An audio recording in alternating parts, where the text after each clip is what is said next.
കാലിഫോർണിയയിൽ രണ്ട് സഹോദരന്മാർ ഒരുമിച്ചാണ് അക്കാലത്ത് മക്ഡൊണാൾഡ്സ് എന്ന ചെറിയൊരു ബർഗർ റെസ്റ്റോറൻറ്റ് തുടങ്ങുന്നത്. അവരുണ്ടാക്കിയ സിസ്റ്റം വളരെ സ്പെഷ്യൽ ആയിരുന്നു. Speedy service system.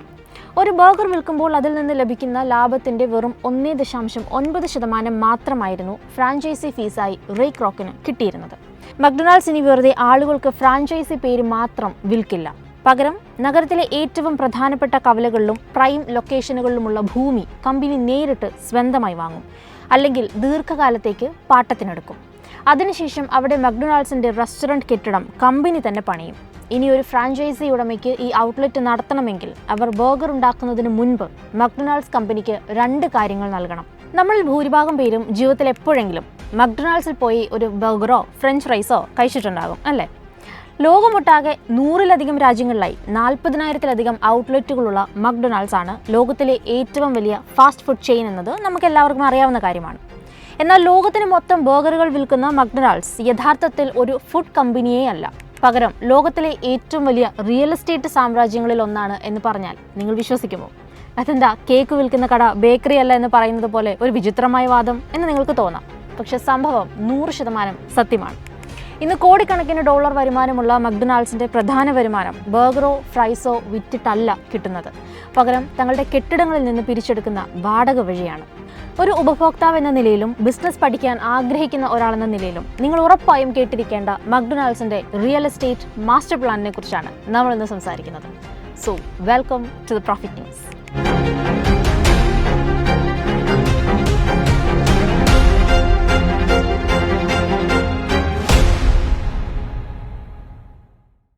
ഈ കഥ പൂർണ്ണമായി മനസ്സിലാകണമെങ്കിൽ നമ്മൾ 1940-കളിലേക്കൊന്ന് പുറകോട്ട് പോകണം. കാലിഫോർണിയയിൽ 2 സഹോദരന്മാർ ഒരുമിച്ചാണ് അക്കാലത്ത് മക്ഡൊണാൾഡ്സ് എന്ന ചെറിയൊരു ബർഗർ റെസ്റ്റോറൻറ്റ് തുടങ്ങുന്നത്. അവരുണ്ടാക്കിയ സിസ്റ്റം വളരെ സ്പെഷ്യൽ ആയിരുന്നു. Speedy service system. അതായത് ഒരു ഓർഡർ കൊടുത്താൽ വെറും 30 സെക്കൻഡുകൾക്കുള്ളിൽ ചൂടുള്ള ബർഗറും ഫ്രൈസും കയ്യിൽ കിട്ടും. അങ്ങനെ റേ ക്രോക്ക് മക്ഡൊണാൾഡ്സിന്റെ ഫ്രാഞ്ചൈസി ഏജന്റായി മാറി. പക്ഷെ തുടക്കത്തിൽ ഒരു വലിയ പ്രശ്നം വന്നു. ഒരു ബർഗർ വിൽക്കുമ്പോൾ അതിൽ നിന്ന് ലഭിക്കുന്ന ലാഭത്തിന്റെ വെറും 1.9% മാത്രമായിരുന്നു ഫ്രാഞ്ചൈസി ഫീസായി റേ ക്രോക്കിന് കിട്ടിയിരുന്നത്. അതുകൊണ്ട് ജീവനക്കാരുടെ ശമ്പളവും ഓഫീസിന്റെ ചെലവും കഴിഞ്ഞു വരുമ്പോൾ റേ ക്രോക്ക് കടക്കെണിയിലായി. ബർഗർ വിറ്റ് മാത്രം ഈ ബിസിനസ് വലിയൊരു വിജയമാക്കാൻ കഴിയില്ലെന്ന് അദ്ദേഹം തിരിച്ചറിഞ്ഞു. ആ സമയത്താണ് റേ ക്രോക്കിന്റെ ജീവിതം മാറ്റിമറിച്ച ഹാരി സോൺബോൺ എന്ന സാമ്പത്തിക വിദഗ്ധൻ രംഗത്തെത്തുന്നത്. ഹാരി റേ ക്രോക്കിനോട് പറഞ്ഞ ആ ഒരു വരിയാണ് ഇന്നത്തെ മക്ഡൊണാൾഡ്സ് സാമ്രാജ്യത്തിൻ്റെ അടിത്തറ. ഹാരി പറഞ്ഞത് ഇങ്ങനെയാണ്: റേ, നീ വലിയൊരു തെറ്റിദ്ധാരണയിലാണ് ജീവിക്കുന്നത്. നീ പ്രവർത്തിക്കുന്നത് ഫുഡ് ഇൻഡസ്ട്രിയിലല്ല, നീ റിയൽ എസ്റ്റേറ്റ് ഇൻഡസ്ട്രിയിലാണ് ശരിക്കും പ്രവർത്തിക്കേണ്ടത്. എന്തായിരുന്നു ഹാരി നിർദ്ദേശിച്ച ആ മാസ്റ്റർ പ്ലാൻ എന്നറിയാമോ? മക്ഡൊണാൾഡ്സ് ഇനി വെറുതെ ആളുകൾക്ക് ഫ്രാഞ്ചൈസി പേര് മാത്രം വിൽക്കില്ല.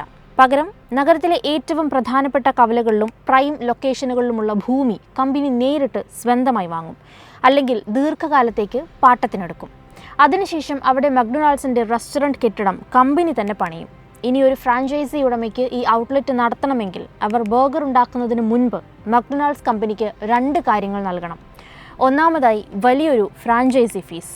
രണ്ടാമതായി മാസാമാസം ആ കെട്ടിടത്തിനും സ്ഥലത്തിനുമുള്ള വമ്പൻ വാടക. ഇവിടെയാണ് മക്ഡൊണാൾഡ്സിന്റെ അസൽ ബിസിനസ് ബുദ്ധി കിടക്കുന്നത്. സാധാരണ ഒരു കെട്ടിട ഉടമയ്ക്ക് നൽകുന്നതിനേക്കാൾ 40% വരെ ഉയർന്ന വാടകയ്ക്കാണ് ഫ്രാഞ്ചൈസി ഉടമകളിൽ നിന്ന് മക്ഡൊണാൾഡ്സ് ഈടാക്കുന്നത്. ഇത് കൂടാതെ അവർ മറ്റൊരു നിബന്ധനയും കൂടി വെച്ചു: base rent or percentage of sales. അതായത് മാസം കൃത്യമായ ഒരു തുക വാടകയായി നൽകണം. ഇനി അതല്ല, ആ ഔട്ട്ലെറ്റിൽ ബർഗർ സെയിൽസ് വളരെ ഉയർന്നതാണെങ്കിൽ ആകെ കിട്ടുന്ന സെയിൽസിൻ്റെ 8% മുതൽ 15% വരെ വാടകയായി കമ്പനിക്ക് കൊടുക്കണം. അതായത് ബർഗർ കച്ചവടം മോശമായാലും മക്ഡൊണാൾഡ്സ് കമ്പനിക്ക് കൃത്യമായി വാടക കിട്ടും. ഇനി കച്ചവടം പൊടി പൊടിച്ചാലോ വാടക തുക അതിലും കൂടും. ഏത് രീതിയിൽ നോക്കിയാലും കമ്പനിക്ക് നഷ്ടമില്ലാത്തൊരു കളി. ഇന്ന് മക്ഡൊണാൾഡ്സിന്റെ ആകെ വരുമാനത്തിന്റെ 60%-ലധികം വരുന്നത് ഈ റിയൽ എസ്റ്റേറ്റ് വാടകയിൽ നിന്നും ലീസുകളിൽ നിന്നുമാണ്. വെറും ഫുഡ് സെയിൽസിൽ നിന്ന് കിട്ടുന്ന ലാഭത്തേക്കാൾ എത്രയോ മടങ്ങാണ് ഈ വാടക വരുമാനം. ഇനി ഇതിൻ്റെ മറ്റൊരു വശം ആലോചിച്ച് നോക്കിയേ. മക്ഡൊണാൾഡ്സ് എപ്പോഴും സ്ഥലം വാങ്ങുന്നത് നഗരങ്ങളിൽ ഭാവിയിൽ തിരക്ക് വരാൻ സാധ്യതയുള്ള പ്രധാന റോഡുകളിലും കവലകളിലുമാണ്. ഒരു സ്ഥലത്ത് മക്ഡൊണാൾഡ്സിൻ്റെ ആ മഞ്ഞ ലോഗോ വന്നു കഴിഞ്ഞാൽ ആ സ്ഥലത്തിന് ചുറ്റുമുള്ള റിയൽ എസ്റ്റേറ്റ് മൂല്യം കുത്തനെ കൂടും. 20-30 വർഷങ്ങൾക്ക് മുൻപ് തുച്ഛമായ വിലയ്ക്ക് മക്ഡൊണാൾഡ്സ് വാങ്ങിക്കൂട്ടിയ ഭൂമികൾക്ക് ഇന്ന് ബില്യൺ കണക്കിന് ഡോളറുകളുടെ മൂല്യമുണ്ട്. ചുരുക്കത്തിൽ ലോകത്തിലെ ഏറ്റവും വലിയ റിയൽ എസ്റ്റേറ്റ് ഓണേഴ്സിൽ ഒരാളാണ് ഇന്ന് മക്ഡൊണാൾഡ്സ്. ഏകദേശം $40 ബില്യൺ മൂല്യമുള്ള റിയൽ എസ്റ്റേറ്റ് സ്വത്തുക്കളാണ് അവരുടെ കയ്യിലുള്ളത്. ആളുകൾ ബർഗർ കഴിക്കുമ്പോൾ മക്ഡൊണാൾഡ്സ് സ്വന്തമാക്കുന്നത് ലോകത്തിലെ ഏറ്റവും വിലപിടിപ്പുള്ള ഭൂമികളാണ്. കണ്ടില്ലേ, നമ്മൾ പുറത്തുനിന്ന് കാണുന്ന ഒരു സാധാരണ ബർഗർ കടയ്ക്ക് പിന്നിൽ എത്ര വലിയൊരു റിയൽ എസ്റ്റേറ്റ് സാമ്രാജ്യമാണ് ഒളിച്ചിരിക്കുന്നതെന്ന്. ഇതിൽ നിന്ന് ഇന്ന് പുതിയതായി ഒരു ബിസിനസ് തുടങ്ങാൻ ആഗ്രഹിക്കുന്ന ഏതൊരു സംരംഭകനും പഠിക്കാൻ വലിയൊരു പാഠമുണ്ട്. പലപ്പോഴും ആളുകൾ ഒരു ബിസിനസ് തുടങ്ങുമ്പോൾ അവരുടെ പ്രധാന പ്രോഡക്റ്റിൽ മാത്രം ശ്രദ്ധ കേന്ദ്രീകരിക്കും. എന്നാൽ മക്ഡൊണാൾഡ്സിന്റെ വിജയം നമ്മളെ പഠിപ്പിക്കുന്നത് നിങ്ങൾ വിൽക്കുന്ന ഉൽപ്പന്നത്തിന് പുറമെ എങ്ങനെയൊരു ഡയറക്റ്റ് അല്ലെങ്കിൽ സസ്റ്റൈനബിൾ റവന്യൂ മോഡൽ നിങ്ങളുടെ ബിസിനസ്സിൽ ഉണ്ടാക്കിയെടുക്കാം എന്ന് ചിന്തിക്കുക എന്നതാണ്. നിങ്ങൾ വിൽക്കുന്ന പ്രധാന സാധനത്തിൽ നിന്ന് മാത്രമല്ല വരുമാനം വരേണ്ടത്, അതിനോടൊപ്പം ഒരു അസറ്റ് ക്രിയേറ്റ് ചെയ്യാനും മാസാമാസം സ്ഥിരമായ വരുമാനം ഉറപ്പാക്കുന്ന ഒരു ബിസിനസ് ഘടന ഉണ്ടാക്കാനും സാധിച്ചാൽ വിപണിയിൽ എത്ര വലിയ പ്രതിസന്ധികൾ വന്നാലും നിങ്ങളുടെ ബിസിനസ് തകരാതെ മുന്നോട്ട് പോകും. അപ്പോൾ മക്ഡൊണാൾഡ്സിൻ്റെ ഈ റിയൽ എസ്റ്റേറ്റ് തന്ത്രത്തെക്കുറിച്ച് നിങ്ങൾക്ക് എന്താണ് തോന്നിയത്? കമൻറ്റ് ചെയ്യാൻ മറക്കരുത്. അപ്പം വീഡിയോ ഇഷ്ടമായാൽ please do like, share and subscribe to the channel.